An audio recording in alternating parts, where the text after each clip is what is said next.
Viste que yo por ahí traigo aniversarios y cosas con las fechas. Justo estaba mirando que se cumplen 100 años del estreno de La Quimera de Oro, una película de Chaplin.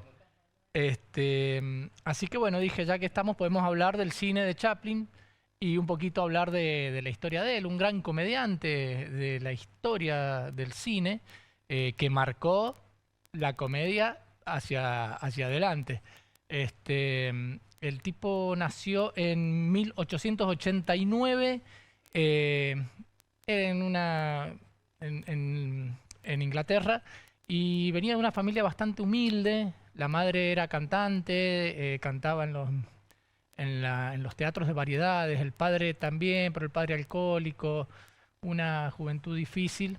Después con el hermano se fue a probar suerte a Estados Unidos y bueno, y tuvieron suerte porque empezaron a filmar, los contrataron o sea, después de pasar por teatros, un tipo lo llamó y dijo, vení, queremos que actúes, el cine recién empezaba, estamos hablando de 1910, 1912, y bueno, y tenemos entre algunas cosas que hizo, ya con su personaje, que es el personaje más famoso, el vagabundo, que es con el sombrero bombín, el frac, el moño y el bastón, y los zapatos esos tan característicos, empezó con, si el director me pone la imagen, la 1, que es la primera aparición, esa es la que estamos viendo, la primera aparición del personaje del vagabundo es esta, que es una carrera de auto que estaban filmando y él se atravesaba en la cámara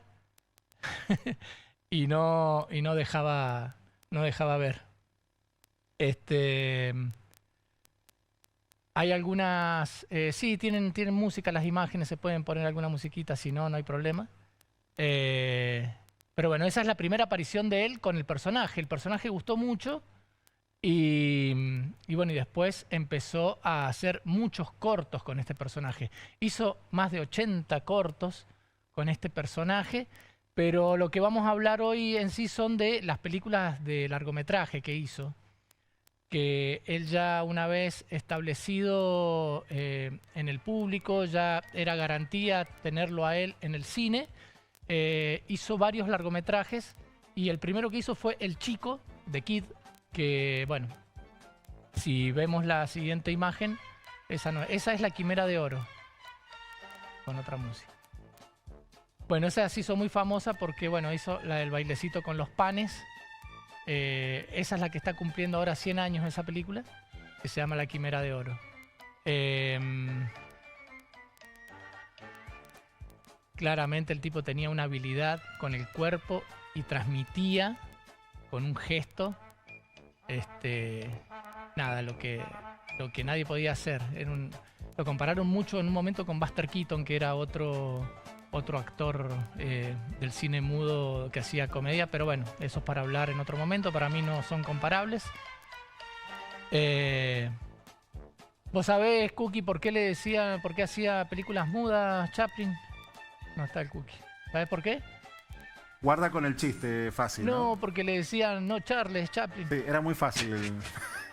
Perdón, chicos. Me estoy juntando mucho con Sergio, sí, bueno. ¿Qué va a ser? Es así. Somos de la misma generación. Ahí podemos pasar a la otra imagen, director, para que veamos. Esa película se llama Luces de la Ciudad. Bueno, ahí él armaba las coreografías, él dirigía, él hacía la música en algunas y actuaba. Nada, bueno. Como ven, recursos que se fueron utilizando en la historia del cine y en la comedia gracias a que Chaplin los generó él. Una locura lo que hacía Charles Chaplin. No es Rocky, pero ahí, mira, parece Rocky 3, Rocky 4 cuando se está parando. Bueno, esa es Luces de la Ciudad, otro largometraje que hizo. Después, esa fue en 1931. Y acá, esta es para mí la mejor película de Chaplin, para mí. que es Tiempos Modernos, que esta ya empezó el sonido, pero él no hablaba todavía. Sí había diálogos de otras personas, él todavía no hablaba, él se negaba todavía al traspaso al cine sonoro, o a hablar él como personaje.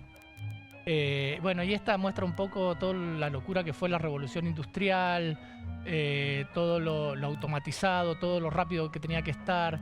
El tipo era un laburante que iba pasando por muchos trabajos y que iba fracasando en todos.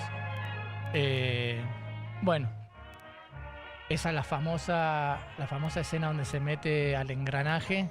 Bueno, y ese final que es fantástico. Esta para mí es la mejor película, si la pueden ver. Bueno, todo lo que vean de Chaplin es bueno, pero esta película en particular para mí tiene cosas que marcaron muchísimo al cine. Y esta es El Gran Dictador. Esta fue también una película ya sonora, ya él habla, pero ya no lo hace con el personaje del vagabundo, pero sí hace una parodia a Hitler. Digamos, en plena guerra, en los inicios de la guerra, él hace una parodia de Hitler y de todo lo que pasó con el pueblo judío, y da un discurso final, en el final de la película, que es fantástico. Y bueno, ahí vemos jugando con el mundo, haciendo una parodia. Aparte, físicamente se parecían, así que era tentador. Esta película le trajo bastantes problemas porque después lo exiliaron, o sea, se tuvo que ir exiliado de Estados Unidos porque lo tildaron de comunista y un montón de cosas. Se fue a vivir a Suiza, donde ahí ya pasó el resto de su vida. Y en 1972, y esto como dato de color, volvió a Hollywood, a Estados Unidos, y le dieron un Oscar honorífico. Y en esa premiación fue la ovación más larga de la historia. Estuvieron 12 o 13 minutos aplaudiéndolo de pie al tipo sin parar, y ahí recibió un Oscar honorífico. Así que este homenaje es a Charles Chaplin. Justo lo que decía Javi, perdón que te interrumpa, de que Sí. ayer justo hablábamos de esto, ¿no? Que no son todas películas. 81 películas, te decía yo, me hacía muy bien la corrección de que algunas son cortometrajes, largometrajes. Claro. La diferencia de la película, ¿no? Y solo en 7 habló, ¿no? La verdad que toda una industria del momento también, y el simbolismo. Al día de hoy te encontrás un montón de películas actuales que hacen homenajes, que van tirando Sí, por ahí. totalmente. Alguna reversión de algo que hizo Charles Chaplin y que, bueno, que... O ahí está. referencias en los planos, en las cosas que utilizan otras películas que vienen del cine de Chaplin.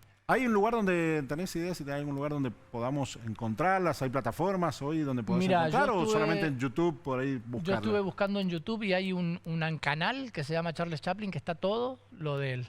Bien. En un canal directamente. Así que de ahí saqué bastante información de los archivos fílmicos. Yo me acuerdo que mi papá tenía los cortitos estos, Claro. cuando traje el proyector el otro día, y veíamos los... Por eso él hacía muchos... cuando él ya tuvo estudio propio y todo, hacía lo producía en serie. El tipo iba al set, no sabía que iba a filmar todavía, se le ocurría ahí, no tenía guión, y empezaban a hacer cosas, y gags, y cosas entretenidas, y a él lo que le parecía lo dejaba, y como tenía libertad de hacer cuantas Claro. veces quisiera, bueno, generó muchísimos cortitos, que son los que hemos visto, más que nada. Sí. Los cortitos de él en el barco, corriendo, subiendo, haciendo todas las coreografías graciosas con el otro barbudo grandote.